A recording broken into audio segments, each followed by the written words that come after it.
ధర్మ మార్గాన్ని నిరంతరము నడిపిస్తూ మళ్ళీ తల్లి గర్భంలో 9 నెలలు అవస్థపడకుండా ఉండేట్టుగా సాలోక్యాన్ని, సారోగ్యాన్ని, సామీప్యాన్ని, సాయుజ్యాన్ని పరమాత్ముడు అందించాలని. అట్లాగే మరి పుష్కర కాలంలో ఏం చెయ్యాలి అంటే సంకల్పంతో కూడుకున్నటువంటి స్నానం. మనం పొద్దున సంకల్పం చెప్పినాం. ఏ అన్నము తింటే పాపం కలుగుతుంది, ఏ స్పర్శ కలిగితే పాపం కలుగుతుంది. అన్ని పాపాల్లో ప్రధానమైనటువంటి పాపాలు అందరికీ తెలిసినవి పంచమహాపాతకాలు. ఆ పంచమహాపాతకాలకి ప్రాయశ్చిత్తం లేదు. కానీ ఈ పుష్కర స్నానంలో ఎప్పుడు పుష్కర ప్రవేశం అవుతుందో అటువంటి పుష్కర స్నానం కనుక మనం చేస్తే అటువంటి పాపాల నుండి కూడా విముక్తిని పొందవచ్చు అని. అంతేకాకుండా గొప్పతనంగా పరమాత్ముడు ఇంకొక అవకాశాన్ని కూడా మనకి ఇచ్చినాడు.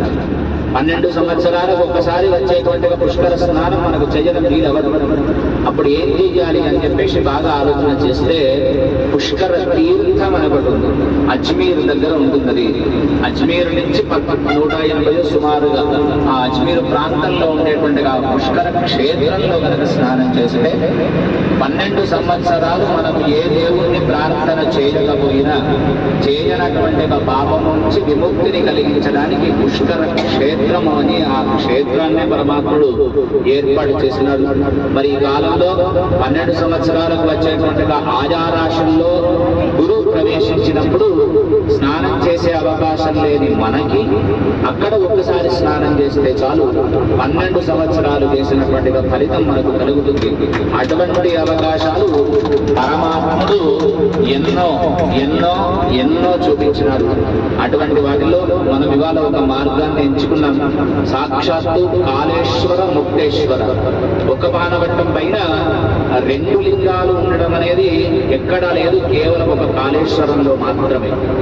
ఎందుకోసమట అంటే ఒక మహర్షి తపస్సు చేస్తే ఆ మహర్షి తపస్సుకు మెచ్చినటువంటి ఒక పరమశివుడు ప్రత్యక్షమై ఎవ్వరికీ కూడా మరణం లేకుండా అయిపోయేసరికి సాక్షాత్తు యమధర్మరాజే మళ్ళీ ఇదే కాళేశ్వర క్షేత్రంలో తపస్సు చేస్తే ఏం కావాలి కోరుకోమన్నాడట పరమశివుడు. కోరుకోమంటే నా దగ్గరికి వచ్చే వాళ్ళ యొక్క సంఖ్య తగ్గిపోయింది. ఎందుకంటే అందరూ పుణ్యం చేస్తున్నారు, ఇక్కడికి వస్తున్నారు, నీ దర్శనం చేసుకుంటున్నారు కనుక కాలగర్భంలో వాళ్ళు చేసినటువంటి పాపాల నుంచి ప్రక్షాళన పొందుతున్నారు. ఆ ప్రక్షాళన పొందుతుంటే మరి నా లోకానికి వచ్చే వాళ్ళు ఎవరు లేరు కనుక నా లోకానికి వచ్చేట్టుగా వరమీయమని ప్రార్థన చేస్తే కాళేశ్వరుడుగా మహర్షి తపస్సు చేసినందుకు కాళేశ్వరుడిగా, అట్లాగే యముడు తపస్సు చేసినందుకు ముక్తేశ్వరుడిగా వరాన్ని ఇచ్చినాడు. అందులో ఇంకో గొప్పతనం, ఆ 2 శివలింగాల్లో నాసికా రంధ్రాలు శివుడికి కనిపిస్తాయి. ఆ నాసికా రంధ్రాల్లో మనం అభిషేకం చేసినటువంటి తీర్థం ఏదుందో ఆ తీర్థము సాక్షాత్తు మనం ఏ నదిలో అయితే స్నానం చేసినామో ఆ నదిలోకి వెళ్ళిపోతాయి ప్రాణహిత అని. ఇక్కడ పరమాత్మునికి మనం చేసిన పాపాలను ప్రక్షాళన చేసుకుంటే మళ్ళీ మన యొక్క పాప ప్రక్షాళన గావించి నూతన ప్రాణాన్ని పోసి మంచి మార్గం వైపు నడిపించడానికి పరమాత్ముడు ఇక్కడ అవతారం ఎత్తినాడు.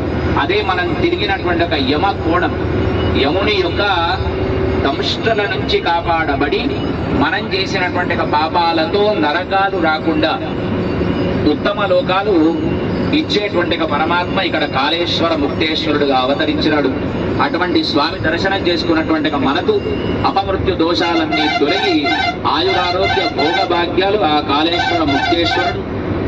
దానితో పాటుగా అమ్మవారి దర్శనం చేసుకున్నాం. సాక్షాత్తు పార్వతి అమ్మవారిది, తర్వాత మహాసరస్వతి అమ్మవారి ఆదివరాహ క్షేత్రమైనటువంటి కమాన్పూర్లో చేసుకున్నాం. ఆ సమస్త దేవతల యొక్క ఏ ఆలయాల్లో దర్శనం చేసుకున్నామో పరబ్రహ్మ స్వరూపుడై ఆయా క్షేత్రాల్లో వెలిసినటువంటి పరమాత్మ మనందరికీ ఆయురారోగ్య భోగభాగ్యాలు కలిగించి ఇటువంటి ధర్మ క్షేత్రాలను తిరిగేటువంటి అదృష్టాన్ని కల్పించాలని మనసారా ప్రార్థన చేస్తూ నమః పార్వతీపతయే హర హర మహాదేవ హర.